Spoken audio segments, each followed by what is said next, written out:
I'm indeed going to tell you about a one-dimensional quantum problem. I think, given the audience, I tried to give you a general introduction on both the philosophy and maybe a little bit the methods that we are using to solve these one-dimensional quantum problems, rather than focus on giving you one very particular physical result. We'll cover, of course, several things. And of course, we are not running a marathon, so feel free to interrupt me at any time, ask any question you want, and what will be covered, what won't be covered, we'll cover it at the next visit. I certainly looking forward to this.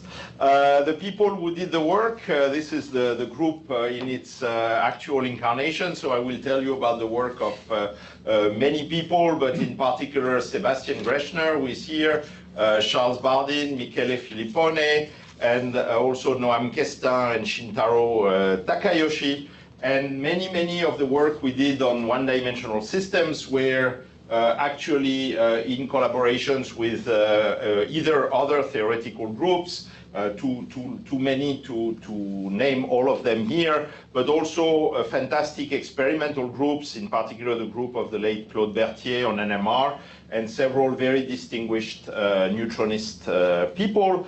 And also on the cold atom side, we had the good fortune to collaborate with, again, many theoretical groups, and also several experimentalist groups, both in Florence, in Munich, and ETH, and now EPFM. Okay, so this is a crowd which already knows one-dimensional systems. Hey, Chandra. This is a crowd which knows already one-dimensional system, but let me give you my 101 introduction on why 1D. Well, among quantum systems, when you look at interacting particles in high dimension, you know that there is a concept which is the Fermi liquid theory, which says, in short, that you can essentially ignore the interaction most of the time between quantum interacting particles, because what you have to do is to dress one particle accordingly, and it's very often not easy to find how to dress the particle. But at the end of the day, this dressed particle behaves more or less like an individual particle, and everything is nice and well. You renormalize the mass here, you renormalize the velocity there, and then you're set. Well, in one dimension, you're, I would say, the further away from this fixed point or this description, because if you have queued to go to a movie or for lunch, you know, in 1D, if you have interactions, no individual motion is possible. You will get this particle which will push this one, which will push this one, and so on and so forth. So every individual motion is immediately transformed into a collective one. So the very notion of quasi-particle, lambda quasi-particle, or so on, does not exist in one dimension, and one must rethink the whole physics. So this is perhaps very easily the most, let's say, distant from a non-interacting system that you can find. This is another example that I'm sure if you commute via the Holland Tunnel or something like this, you've experienced. If you want to behave as an individual, you need extra dimensions to be able to pass, otherwise you're moving with the flow. On the theoretical level, and this is probably more in phase with this talk, very often the way we work in high dimension is to assume that there is some level of order, that, for example, if we have a bosonic wave function, the phase of the wave function is fixed. This is what we call a superfluid. And then we work by perturbation or some expansion around this order. But in 1D, again, it doesn't work. The level of quantum fluctuations, not to mention even thermal fluctuation, is such that you cannot break continuous symmetry, and so on and so forth, even at t = 0. So most of the methods that we know and love in high dimension, like mean field theory and so on, you can take them directly and put them in the trash can, and you need to reinvent a new set of methods. So both from the methodologic point of view and from the physics point of view, this is sort of the most exotic world that you can find compared to the non-interacting or the mean field work. On a practical side, there are several systems which are very well described by one-dimensional theory. It's a urban legend to imagine that this is just the realm of the physicist. This is something which is deeply rooted in experiment now. But I would say recently, people have realized that there are many ways, many interesting ways to get physics in one dimension. And I think one of the first time that people really realized that there is very interesting physics that can happen at the edge of a material was Bert Alprin for the quantum Hall effect, where you can get a material which is, let's say, two-dimensional, higher dimensional, but which is boring in the bulk, because here lambda level gives you an incompressible material. But when you look at the edge of the material, the energy level cross essentially the Fermi level, and you can get modes which carry interesting physics, which carry current and so on, which are by definition then one-dimensional material. And of course, recently you all heard about topological insulators, topological superconductors and so on, which is another manifestation of this physics at the edge where you have to focus on this one-dimensional mode. So this is a very, very short motivation, if I can say, that it's fun to look to one dimension. But of course, the question is what type of physics do you get? And here, let me give you a very brief summary of what is the physics of a plain, vanilla, very simple, one-dimensional interacting system. So think 1D bosons plus a repulsion between the bosons, or think Hubbard model, let's say fermions with either spins or even spinless, but then you need a nearest neighbor interaction that will interact. And most of these materials share the same physics, which is very different from what you get in higher dimension, which would be, let's say, Fermi liquid theory, and goes by the name of Tomonaga-Luttinger liquid. And just like Fermi liquid were invented by Landau, Tomonaga-Luttinger liquid were invented by Haldane, so they should be called Haldane liquids, okay? And this physics is always the same. You get actually no single particle excitation, and all the excitations can be described in terms of sound waves, collective excitations, which are characterized by a given velocity u. And the system is prevented from ordering by all these fluctuations we were talking about. And therefore, when you look at correlation functions, instead of having order, you get at t equals 0 quasi-long range order. So you get power law correlation functions. And this, what is remarkable is that all this decay of correlation is controlled by a single parameter, which people call the Luttinger liquid parameter, which I denote by the letter K, and which depends, of course, on the interaction. And this single parameter controls all the correlation functions. So let me give you, for example, for 1D bosons, the correlation functions. The single particle correlation function decay as a power law with an exponent 1 over 2k. But if you were looking at density-density correlations, then they also decay as power laws. For example, there are oscillations with a period 2 pi rho 0, which corresponds to the average distance between the particle, which is what you would expect in a crystal. If you had a crystal of bosons, this would be a constant, and then you would see a density which oscillates with a period 2 pi rho 0. Well, it's not a perfect crystal, just like it's not a perfect superfluid. If it was a perfect superfluid, this would go to a constant when x goes to infinity, but it decays in both cases with an exponent, which is controlled by this parameter k. The parameter k itself is non-universal, it depends on the interaction, but you have a very precise field theory description, which tells you that this is the way the correlations are behaving. So this is one very important feature of 1D physics, these power laws, which are controlled by very few parameters. Of course, unfortunately, the amplitudes here are also non-universal, and we'll come back to this point. Now, there is a second characteristic which is very important in 1D, which is the fact that we're all used in higher dimension to have excitations that can carry quantum numbers which are larger than the most elementary quantum numbers. If you take an atom, the charge of an atom is a multiple of the charge of a proton. That's easy. You form a bound state which is so strong that you can ignore the internal excitations. What is remarkable in 1D is that this is the norm, practically, rather than the exception. Excitations will fractionalize. instead of having quantum numbers which are larger than the most elementary quantum number, you will find that they have quantum numbers which are actually smaller. Let me give you an example. Imagine you have a spin chain which is described by an Heisenberg Hamiltonian like this. So let's caricature it by an antiferromagnet, up, down, up, down, up, down. Normally, the most elementary excitation you're able to do is to flip one spin. And this is an excitation which carries a spin delta S z equal -1, which is the smallest you can do, from +1/2 to -1/2. And in high dimension, this is what you call a magnon. And this excitation will propagate with a well-defined relation between its momentum and its energy. And this is the simplest excitation you can imagine. Of course, then they will interact, they will be scattered, and whatever. But in 1D, this is not what happened. If you try to do the same excitation, and you apply the Heisenberg Hamiltonian on the neighboring spins, let's see what happens. You flip these two spins, you flip these two spins, and if I continue a little bit like this, you notice that after a while, the magnon has completely disappeared. You get down, up, down, up, down, up, down, up. You get a very nice antiferromagnetic chain, except that at this place, you get two spin down, which are close to each other. And it's easy to check, or maybe not so easy, but it can be checked, that this excitation actually carries a quantum number, which is delta S equal 1/2, which normally should be impossible.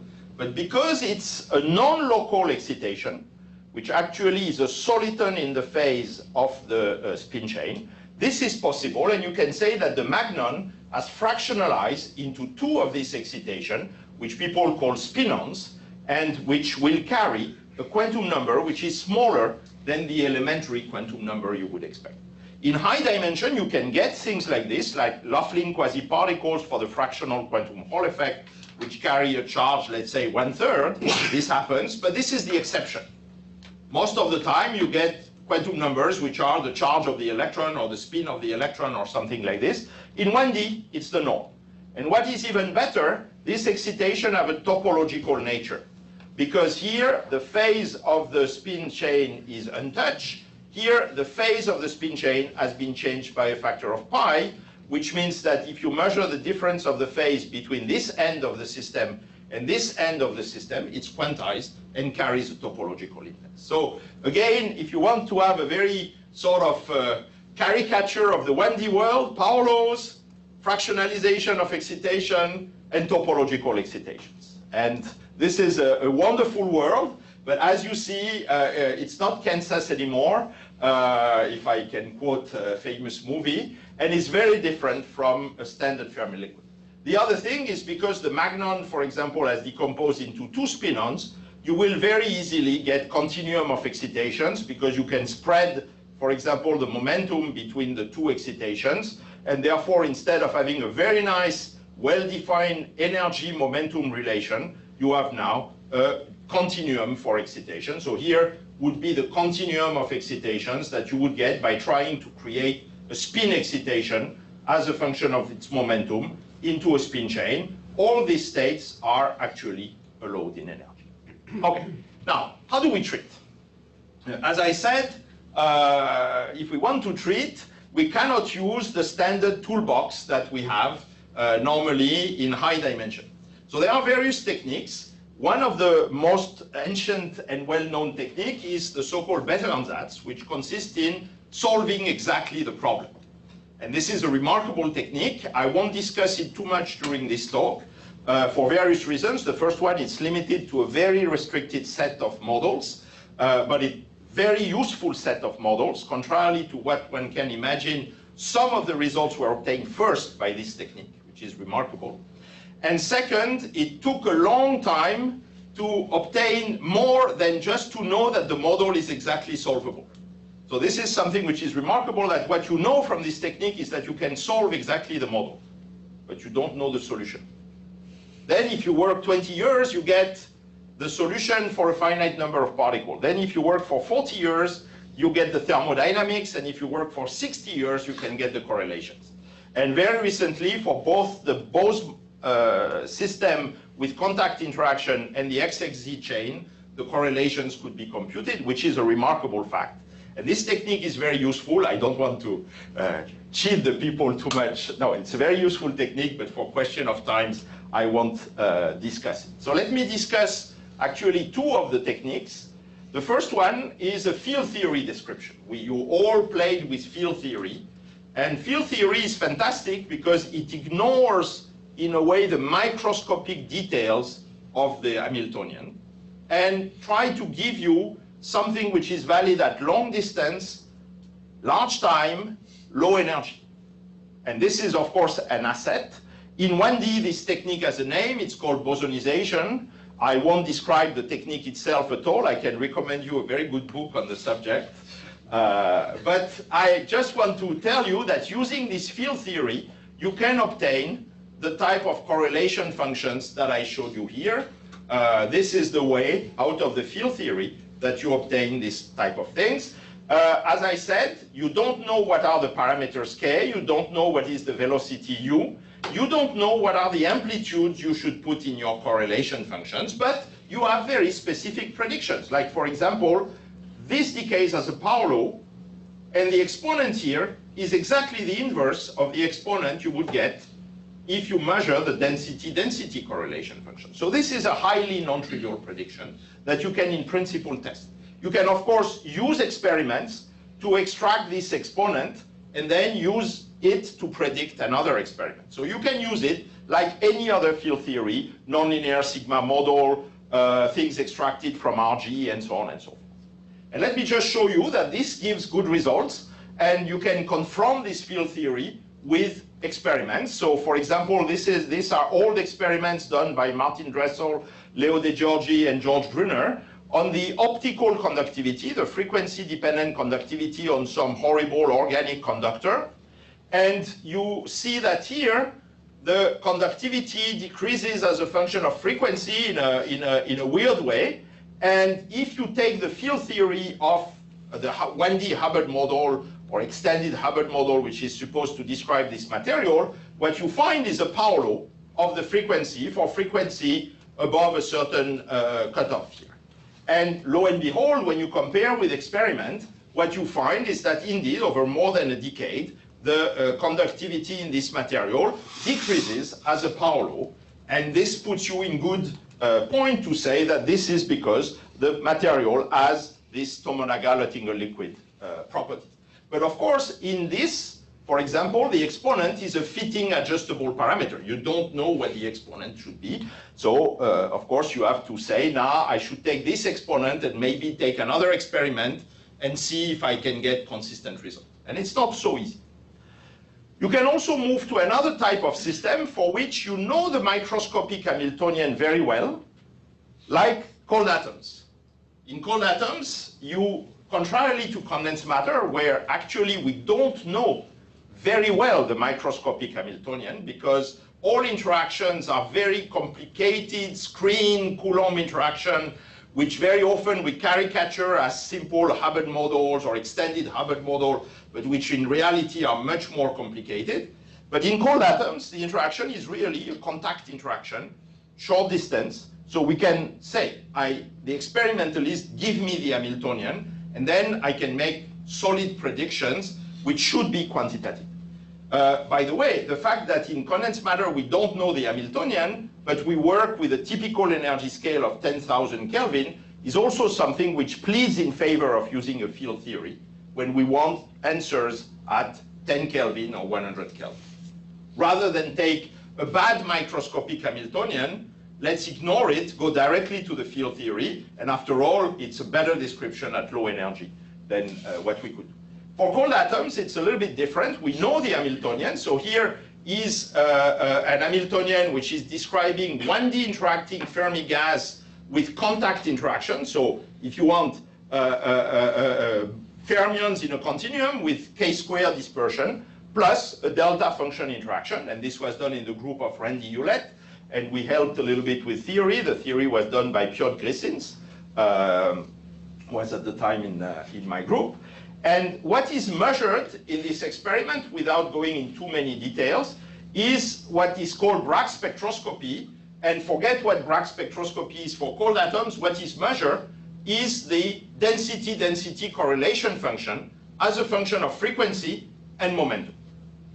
And if you expect a sound wave, what you should have is a delta function or a resonance, very strong resonance, when the energy, omega, the frequency, is equal to the speed, u, times the momentum. And lo and behold, you see not such a sharp resonance, but you see a nice resonance here. So you can extract from this resonance, with a little bit theoretical help, which I don't want to go into detail here, you can extract, let's say naively, the frequency, and you can vary the strength of the interaction. So you can extract the way the frequency vary with, the velocity vary with the interaction. So this frequency here is u times q, but the velocity depends on the interaction.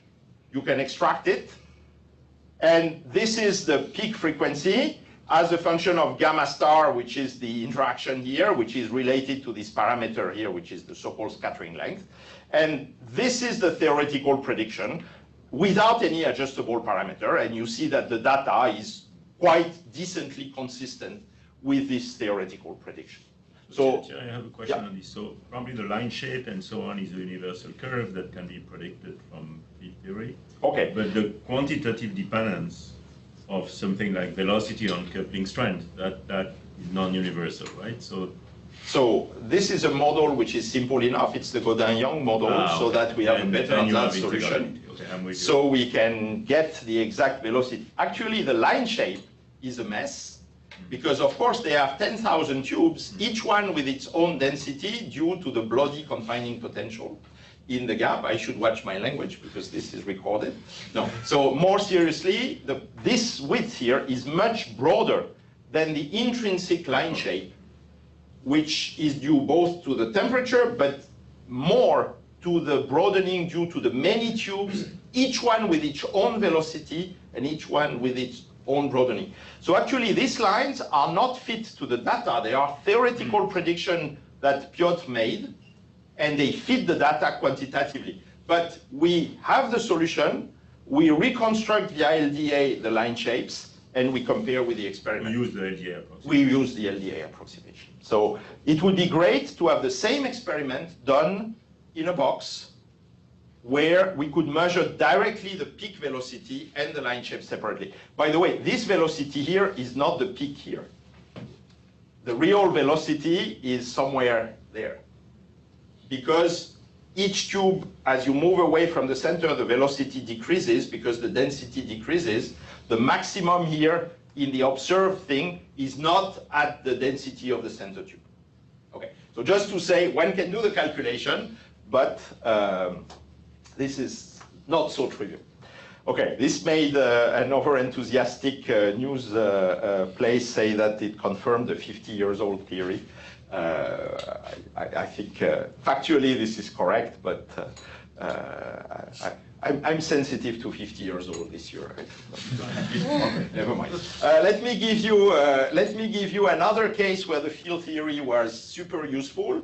If you take 1D bosons and you put them on a lattice, then here is the field theory. And trust me, don't.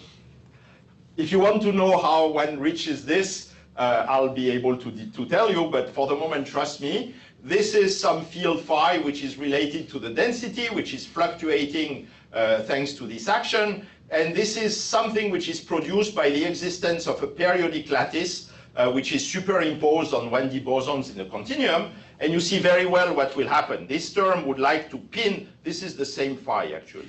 This would like to pin this field to the minima of the cosine. This term would like to let the field fluctuate. If this wins, you call it a superfluid. If this wins, you call it a Mott insulator. So this contains a superfluid to Mott insulator, which consists in localizing the space-time trajectories of the bosons in the minima. And the transition is in the universality class of Berezinski-Kostelis-Thouless and occurs exactly at a magic value of this parameter k, which is k equal to. Okay.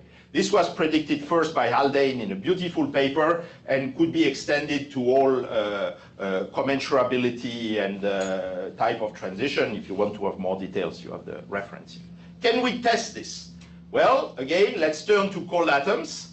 And there was a beautiful set of experiments that was done by the group of Hans Christoph Nagel, who added a periodic lattice on a set of 1D bosons. And again, his 1D bosons have a contact interaction. And then he tested as a function of the strength of the lattice here versus the repulsion between the bosons. This is 1 over the repulsion between the bosons. Where is the transition between the superfluid and the Mott insulator? And you see that this line, of course, the stronger the lattice is, the weaker the interaction at which the transition occurs. But if you make the lattice weaker and weaker, this goes to a magic value here, above which any lattice will provoke the transition to the Mott insulator. So this is very different between 1D and more than 1D. Actually, there is a set of more precise experiments that were done in the group of Giovanni Modugno in Florence. And theory was done actually, is he around? Yes, he's here. So you can ask all the questions about the theory here because he's the one responsible for it, which was done in the group of Laurent Sanchez Palencia. The experiment was more precise than the one of Hans Christoph Nagel. And what is remarkable, so you see essentially the same thing, that everything accumulates here to this magic point. And because we know very precisely the Hamiltonian, we can relate also very precisely by a trick I will describe later, the interaction to the parameter k. And lo and behold, it corresponds exactly to k equal 2. So if you want, this is a direct proof of the universality of the Kostelis-Staules phase transition and the magic value at which the Kostelis phase transition is occurring. Okay, but the field theory is very nice, but it has a lot of limitations. The first limitation is that it's only asymptotically true. It's for distance larger than some microscopic cutoff, lattice spacing. It's for time much larger than a microscopic time, inverse bandwidth. And it's for temperature much smaller than, again, the bandwidth and so on. As I said, if you don't know the microscopic Hamiltonian, in any case, there is not much more you can do. What is worse is that the amplitudes and Tomonaga-Luttinger liquid parameter are unknown. But there are many systems for one would like to have more. As I showed, we can have cold atoms for which the Hamiltonian is known very precisely. And as I will show you, if you will look at quantum spin chain, this is also something which is happening. There is an interest, for reasons that I will detail later, of looking at small exchange spin chain. So if the exchange is 1000 Kelvin, you're very easily, with an experiment at 1 Kelvin, very low. And field theory is okay. But if your exchange is 10 Kelvin and you do the experiment at 1 Kelvin, you can discuss whether you can really use a field theory to describe your system. So for these systems, we have also to worry potentially about it. So what do? Well, if you need things at short distance, short time, high energy, you usually turn to numerics. And from that point of view, 1D is blessed because there is a fantastic method which was invented by Steve White and perfected in to a much higher level, well, essentially in the mid 2000, between 2000 and 2010. And now this method, which is of course the DMRG, and here again you have people who are specialists and know even much better than I do this method, it's extremely powerful because now essentially it can give you finite temperature, real time, and spatially dependent correlation functions for simple systems. So if the microscopic model are known, then you can use this method to do extremely precise calculations of the correlation function. So now it becomes input, output. I know the model, I give you the correlation functions in real time, and I insist on this, in real time, without, let's say, any mistakes. Now, as I said, cold atoms, it's fine. We know the Hamiltonian. Condensed matter, it pushed us to turn to Mott insulator for a while to develop the method, benchmark the method, because, as I said, if you have a metal, you don't really know the microscopic interaction. But on the contrary, if I have a quantum spin system, the only thing I need to know is a couple of exchange. And then they can be measured directly by neutron people, so I cannot say I don't know the Hamiltonian. Actually, I know perfectly the Hamiltonian. Here I wrote a simple isotropic Heisenberg, but it can be more complicated. But it means I can play the same game, input, output. If I can compute the correlation function exactly from there, and I match them to experiment and they don't match, my Hamiltonian is wrong. And that's very powerful. So actually, we needed this also because there was a whole set of new spin systems for which the exchange was small. And what is the interest in getting a small exchange? You can put a magnetic field and polarize the spin system. Spin systems that you cannot manipulate by a magnetic field are usually boring. Especially in 1D, they very rapidly turn to singlets, and that's it. They are complete vegetable. But if now you can polarize them with a magnetic field, you can have a lot of fun. So actually, let me show you one of them. This is, okay, you can find more detail in this little review with Christian Ruegg and Oleg Chernyshov. This is one ladder system, which has the sweet name of BPCB or HPIP, depending to whom you talk to, which has copper sites which carry a spin 1/2, and then complicated exchange path.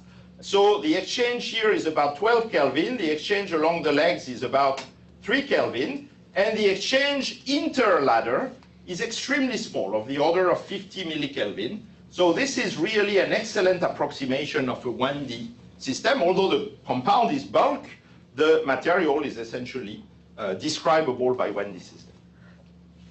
And then you can study the properties of this type of system.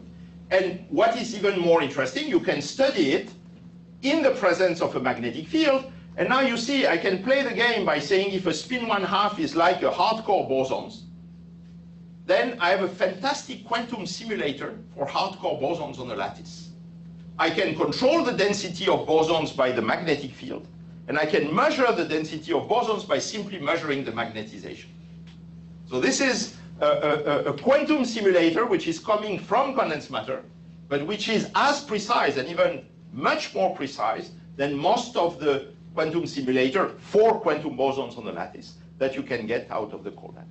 Now, just to show what one can do with the numerical methods, here is a direct example of calculation of the spin-spin correlation function, which was done by Pierre Bouillot and in collaboration with Corinna Collat, for the ladder that I showed you. And here you see essentially the excitation from the singlet ground state on each rung to the triplet plus, triplet 0, triplet minus, because the system has been put under a magnetic field. These levels have split. And this is a direct calculation out of the DMRG. This is t equals 0 calculation. But now we can compare. So let's do a slice, and we can compare with neutron data. This is the red curve on this. So the DMRG is the red curve on this thing. And you see that the agreement with the neutron data is absolutely excellent. Actually, you see that the data is worse than the numerics. We beat the neutronist in resolution in Q and in resolution in energy, and in signal-to-noise ratio close to here. Now, this is J parallel. So my field theory would be applicable here.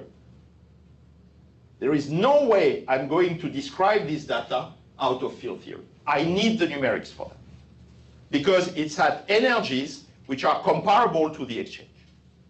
Okay. You can work the game in the other way. You can say, I don't know the Hamiltonian, but I have a vague idea. So this is a compound which is called DIMP, which was synthesized in Andrei Zeludev and studied in Andrei Zeludev group. We know the compound is a ladder, but we don't know the exchange constant, the rung and the leg exchange constant. So how can we play the game? We just say, we know we can compute the correlation function exactly, and they can measure in the totally boring regime without magnetic field the neutron spectrum. So let's do various simulations with 3 parameters here until we get a spectrum which matches the neutron spectrum.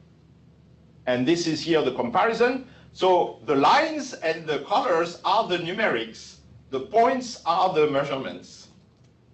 And we can fit every nook and hook of the observed neutron spectrum, which means we know what are the parameters J leg and J rung we need to put in the Hamiltonian. And if we can't, it means we've forgotten a term in the Hamiltonian, because we don't do a mistake in going from the Hamiltonian to the numerical, to the correlation function. So this was a sort of reconstruction of Hamiltonian. Of course, it's a super simple Hamiltonian, but technically we can imagine doing it for more complicated system by the fact that these guys obtained very extensive data in their neutron spectrum, but before it was useless data. We could fit only a little part of it. Yes? So Thierry, I have a technical question about that. So when you look at the neutron data, there's not just a peak location, right? There's also an intensity that disperses over a wide area. Is it just the peak location? No. So actually, we fit also the intensity. Here is just the location of the main peaks, because this was one massive excitation which was very visible, and the rest was. But as I showed, we can also give here in the slice. You see that we fit also the intensity. You will see other. So this is the intensity at the peak location. So here it was on this image. It's just the. So our data gives you the intensity, period. The color code is the intensity here that you see. And what is shown here is the position of the maximum intensity in the neutron. But I'll show you in a second a graph which is much more complete, so I think it will answer your question. No, we can fit not just the positions of the peak, but the whole intensity. Are there other questions on that? Okay. Just to say, it works. We can take this Hamiltonian, then do, for example, other calculations as what is the 3D ordering temperature of this material, and this is what is coming out of this Hamiltonian. And then if the group of Andrei Zeludev does specific heat measurement, you see that the specific heat data fits without essentially adjustable. Okay, one number, which is the interladder coupling, fits this curve very, very well.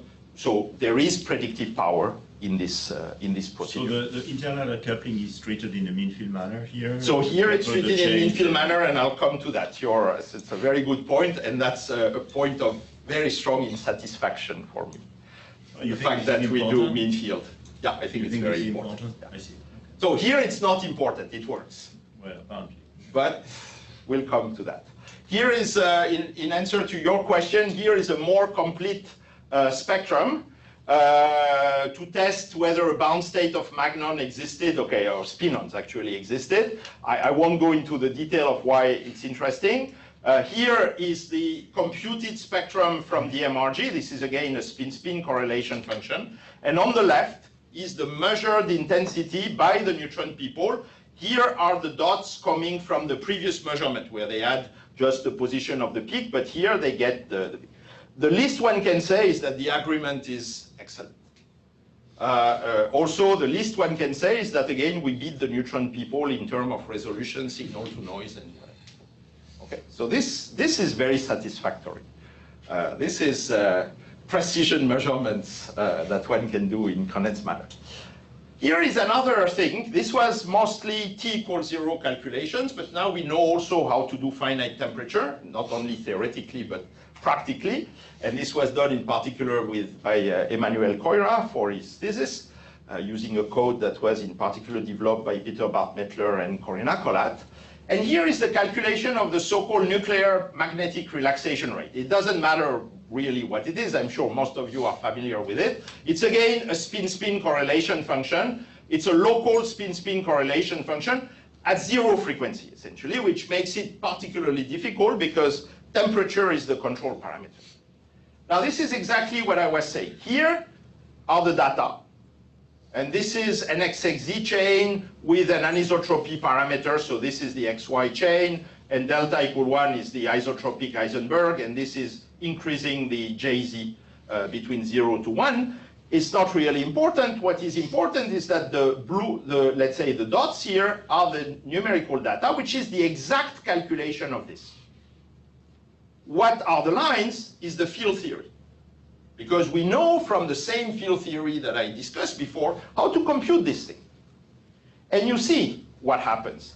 When the temperature is of the order of J, you don't expect the field theory to work, so it's quite normal that the data here is not coinciding with the field theory curve. The question is, when can you switch on the field theory? And here you also see that you can switch it on at J over 10. So again, if you have a compound for which the exchange is 10 Kelvin and you do a measurement at 1 or 2 Kelvin, you can use the field theory, but it will not be a very good measure. So it just shows you that at least for a large number of temperature and frequencies, it's very powerful to have this direct calculation of the correlation function. It also shows you that if you try to go there, you're dead. The error bars go very high, numerics will blow up in your face. So the question is, can we get the best of both worlds? Thierry, what's going on with the delta equal 1? Oh, delta equal 1, it should saturate to a finite value. So that's consistent. And there are some things that I don't want to say about this. There is no field theory there. No, there is a field theory there. It's not on the plot. No, it's not on the plot. We didn't put it for good reasons. That I can tell. Well, there are logarithmic corrections that should be included, and so on and so forth. And doing a serious job with the field theory with the logarithmic correction is a problem. The other problem is that we cannot take the limit omega goes to 0, because if you do that, the NMR time diverges. You should keep the frequency finite, and I can explain why. But because there is some power law in the correlation. No, because actually in 1D you're polluted by excitation from the bottom of the band or the top of the band for which the density of state is singular. This correlation have a weight which is exponential of minus beta j and multiplied by log of j divided by the nuclear frequency. But if you set the nuclear frequency to 0 at finite temperature, you're dead. So okay, but let me skip that. So can we get the best of both worlds? And I should hurry.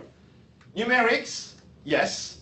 We can either use it to compute directly the correlation function, but we can also use it to give all the non-universal parameters that I told you were impossible to obtain from the field theory. Well, you can get them from the numerics. And I don't want to go in the detail on the method on how you do it. Some of them were proposed directly by Duncan Haldane for the parameter u and k. You just compute two quantities.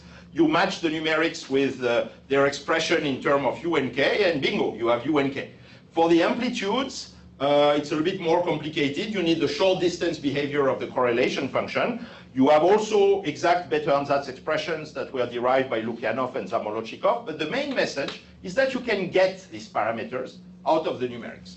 So the ideal thing is to use the numerics brute force at short distance, short time, and then switch on with an essentially exact field theory, because you've put the right parameters in it, as soon as you exceed the capacity of the numerics. And this allows you to get an essentially exact Tomonaga-Oettinger liquid description. In a more general sense, the numerics provides, if you want, also quantitative answers, and the field theory, in any case, will give you maybe more inkling on the understanding of the phenomenon. So let me just show you an example for the BPCB compound that I showed before. Here are the Oettinger parameters computed as a function of the magnetic field. These are the red curves. This is the velocity here as a function of the magnetic field. This is the Oettinger parameter, starting from 1, decreasing, going up. Doesn't matter what the curve is. Forget the green curve. There are some approximate method. Just to show you we can compute it. Then you can take these parameters, you can inject them in the analytical correlation function. Here is the expression for the relaxation time, which is d gamma function, some power law, blah, blah. But you know now this parameter, you know the amplitudes here because you have computed them from the numerics. So you can use this expression in a regime of temperature where the numeric would not allow you to go directly. And then you can also do, as Antoine was saying, the mean field expression of the susceptibility to get the, this is the field theory expression of the 1D susceptibility, which you use in an RPA expression to get the TC to an ordered phase. And again, you know all the things except the interladder coupling, which you use as a parameter. Does it work? Well, pretty well. So let's compare this with NMR data obtained by Martin Klenschek and in the group of Claude Berthier. This is the nuclear relaxation rate. There is not a single adjustable parameter. The round are the data points. The red curve is the Tomonaga-Oettinger liquid description. We could not have computed this curve directly by brute force from the numerics. But you see that this is essentially working quantitatively. So the DMRG is not good enough to give you the log omega curve? No, so here for this compound, the compound corresponds actually to an anisotropic spin chain because it's a ladder actually. Yeah, so there is no logarithmic correction for in this. general, No. problems that there are logarithmic corrections. No, but it's not even that. DMRG good enough to give those? In static, yes, they were studied by Karin Olbert, for example. But here the problem is very simple. The temperature at which one does the measurement is too low for the possibility to use directly brute force the DMRG. I'm just asking a question of principle. Yeah, in principle it's good enough to give you the log. Yes, absolutely. It's a question of what is the scale at which you will probe the system. So the time, for example, is limited to about, let's say, 30 microscopic time scale. And if you try to go to energies which are below this scale, DMRG will not be able to do it. So it depends, again, at which range of energy you want to probe the system. Okay, so just to tell you it works, here is also an example measured in the group of Andrei Zeludev of the spin correlation function for the other compound, DIMP. And the field theory tells you that you have a scaling function for the correlation function, which is a scaling function of omega over t. And again, normally this is a scaling function which depends on parameters we don't know, which are these exponents. But here we know very well what is the Tomonaga-Luttinger liquid exponent and so on. And you can see that, again, the data fits the theory extremely well.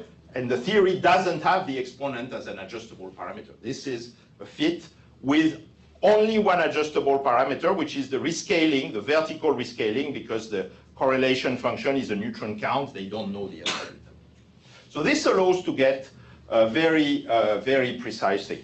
Let me, since my time is nearly up, I will skip the topological phase transition. It's an interesting transition. If you want to know about it, let me skip that.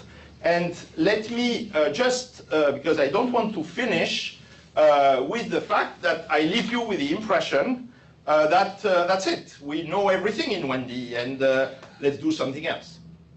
Because after all, I just tried to do my best to convince you that we have now an essentially exact description of 1D material. And is it the end of the story? Well, obviously no. We are now in a position to attack more complicated problems. And for me, it's a little bit the same thing than if you said in the, 60s, Fermi liquid theory solved everything. And then you realize that you have superconductivity, which would not exist if you had to worry about the Coulomb interaction in any serious way. You have giant magnetoresistance, you have charge density waves, you have everything else. Here, we now need to move away from the simple 1D system, from simple Tomonaga-Luttinger liquid. And there, neither the numerics nor the analytics are really working. So we need good ideas, and we need to push forward. So let me boldly go where no theorist has gone before and give you a couple of examples. So, of course, we can look at more complicated 1D systems. And here I will not show any example, but just to mention one, disorder. It's nice and well if you do a 1 month calculation to get the correlation. This is the typical time that is needed to get the data that I showed you. But if now you have to average over 1,000 disorder configurations, it's not 1 month, it's 1,000 months, and it starts to be a little bit long. And you want to find another method, and we don't have a better method. Of course, you could parallelize. That's the poor man parallelization. You send each realization to a different core, but okay. So all the disordered problem, all the more complicated 1D problem, the computational time is still prohibitive, and we need to find more intelligent method than just averaging over disorder configuration. And this is relevant for both glass, for many body localization, and so on and so forth. It's also a big problem if we have to deal with out of equilibrium situations. Of course, the DMRG perfectly allows you to put a time-dependent Hamiltonian and to compute with it. But in practice, as I was saying, the time is limited to 30, 40 microscopic time scale. And of course, it's not a serious number, but more like a rule of thumb that corresponds to, I would say, my personal experience in the field. And if you need to study something in long time or whatever, then it becomes really, really difficult. Let me show you a couple of examples. Here is a cold atom realization of a 1D contact here. with a periodic structure that has been superimposed by light, which is between two reservoirs, which was done in the group of Tillman-Esslinger. This is Martin Lebras. Again, we played with them. Piotr Grysins did the theory for this problem. And here we want to understand simply how the current is passing through this structure. So we did it semi-analytically, and it allows us to make good prediction on, or decent prediction on, how the conductance should vary with the gate potential here, the control, let's say, which control the density in this channel. But we don't have any precision calculation, and certainly none coming from the numerics, of discharge of this reservoir through this one-dimensional structure, and that would be extremely useful. What would be even more useful is to be able to combine the analytic things that we control with, again, the numerics, the same way we were able to do it for the static, but we don't know how to do it.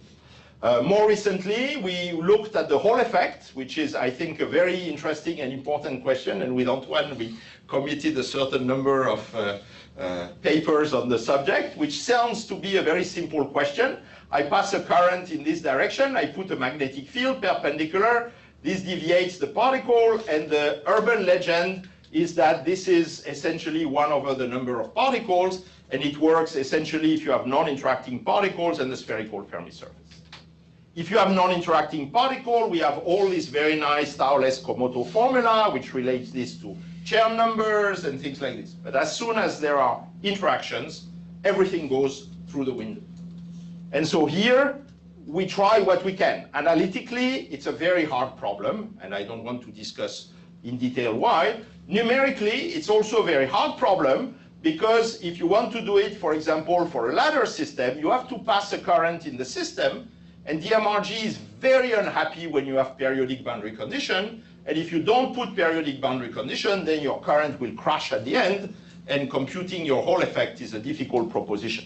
So Sebastian Grechner did a fantastic job. He was able to do it with a transient current, and you see that here the Hall effect converges reasonably well for the parameters we used to a value before we start having worries about the edge. But this is a problem, and we don't know really how to solve it in all generality. We did some comparison with periodic boundary conditions, but for much shorter system size, and so far this procedure seems to coincide. The symbols here are periodic boundary condition, the line are the open boundary condition, but this is an open problem. We don't know, and we don't know how to merge the numerics with some analytic description. It's very difficult at that stage.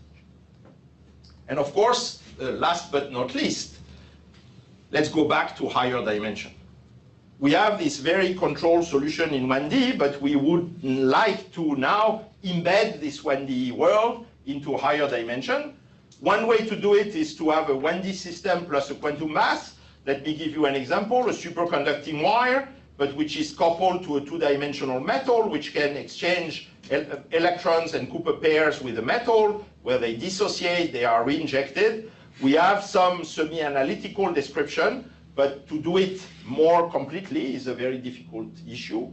You can also imagine taking a 1D system out of equilibrium by sending microwave, which is something you can imagine doing in a cold atom environment. Again, you can play a little bit with analytical description, but having a good steady state description of this system is still beyond what we control, let's say, numerically. And of course, quasi-1D systems.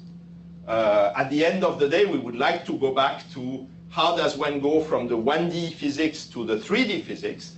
And of course, for many chains, if I take spin systems, the answer is to use mean field description. And as you saw, we did it. We used it. It's very nice. You do RPA. So you have a very simple formula. This is the 3D susceptibility. And we know how to compute this exactly. So we just need to correct. And lo and behold, everything works. Up to a point. It works very well. Let me show you, for example, here for the compound I didn't show, Bakovo. Actually, because of the other chain, the spin-on excitation get confined. And if we use this mean field description, here is the spin-spin correlation we get. You see that you get all this resonance, which correspond to the confinement of spin-on. It's like bound state in an hydrogen atom. You get all the energy levels. And this is the numerics. This is the numerics plus experiment. So we have a fantastic agreement between numerics and experiment. So that's it, we are fixed. Well, let's do something different, which was done by Dominique Blosser in the group of Andrei Zeledev and Noam Kesta in my group on the theoretical side. Let's measure a quantum spin chain for a magic magnetic field at saturation. Why? Because just at saturation you get a different quantum critical theory with a conformal, with a z equal 2, and it's nice and we would like to test it. Here is the neutron. No problem. Let's do DMRG and then let's do the RPA. Well, no problem. The only problem, at which magnetic field should I do the DMRG? Because if you take the mean field magnetic field, which corresponds to saturation of the chain, it's not the experimental one. And you can compute it exactly, and it's not the good one. So now you can play. You can either put the experimental magnetic field, or you can put a magnetic field which would ensure that your 1D system has actually the magnetization of your real experimental system. And you see that none of this thing gives perfect agreement with experiment, and if you do the two things with the DMRG, you get very different spectra. So again, it depends what you want. There are cases where it works, but there are cases where this mean field approximation is grossly inadequate. And we can fix it ad hoc. Here, this sounds to be like the right answer, if I compare with the numerics. But we have so good control in 1D that it's heartbreaking that we cannot do a better job. And how to fix it more seriously, this is, I think, a completely open question. And this is the type of question which, of course, should open us the way to the larger dimensional world. Needless to say, for fermions, it's even worse. And there are compounds, like the organic compounds that I showed already before, the one of the optical conductivity, for which are made of many 1D chains, and for which this is something which is a relevant question. I just want to point out these compounds have superconducting phase, which we don't understand at all. So we would like to be able to describe them. And again, I don't want to go into detail of the type of phase transition that one can expect, but clearly there would be the need to understand this type of transition. And for that, this is the experimental measurement on this compound. And for that, we would need to have a good method. So with Antoine in particular, we tried analytics. One needs a good ID. We don't have one for the moment. One can try to do cluster DMFT, where the cluster is a single chain, and then treat the rest of the world as a bath for the DMFT. So we played this game together with Antoine and Silke Biermann, Sascha Lichtenstein, and more recently with Christophe Berthaud. It has also its own limitations. I'm sure with the new technology of cluster DMFT, maybe this would be worth to have a new go at this problem. We tried also to move from the DMRG. I won't tell much more on that. I just want to say that to try to address this issue, we tried to develop in collaboration with Matthias Streuer's group and Frédéric Millat's group in Lausanne. There was a project in Swiss landscape, massively parallelized DMRG codes. And the person you should really interview on this is Adrien Cantillon. And we are trying to play with these codes to see from the 1D limit we can address this issue. Okay, so my time is up. Let me conclude. So I wanted to tell you that we have now very efficient and precise method for simple 1D system, which give us essentially an exact answer. And the take-home message is that the right strategy is to always combine the numerics with the analytics. Numerics alone is not good enough. Analytics alone is not good enough, but together they are really invincible. And I'm highly convinced that if one had the same possibility to do this in 2D or 3D, it would be a very nice breakthrough. Of course, there we would need to know the good field theory. We have good quantitative agreement, and the emphasis is on quantitative, both in cold atom and quantum spin systems. And one thing I didn't have the time to tell you, there are very interesting topological transitions in 1D that are now revealed experimentally and one can explore in quantum spin systems. And of course, the place where it doesn't work and where the action is is, again, having good analytical and numerical theories for out-of-equilibrium system or disordered systems. Systems coupled to external environment, it can be a self-consistent bath, but it can be also a real bath that one can put. Gesundheit. And there is the difficulty, and when I say difficulty, it's an understatement, to treat quasi-1D systems, even spin systems. One doesn't need to go to fermions, simple spin systems, beyond the mean field theory and the RPA, and that's really at the heart of being able to make the connection between the beautiful 1D physics and the beautiful 2D or 3D physics. And on that, I stop, and I thank you for your attention.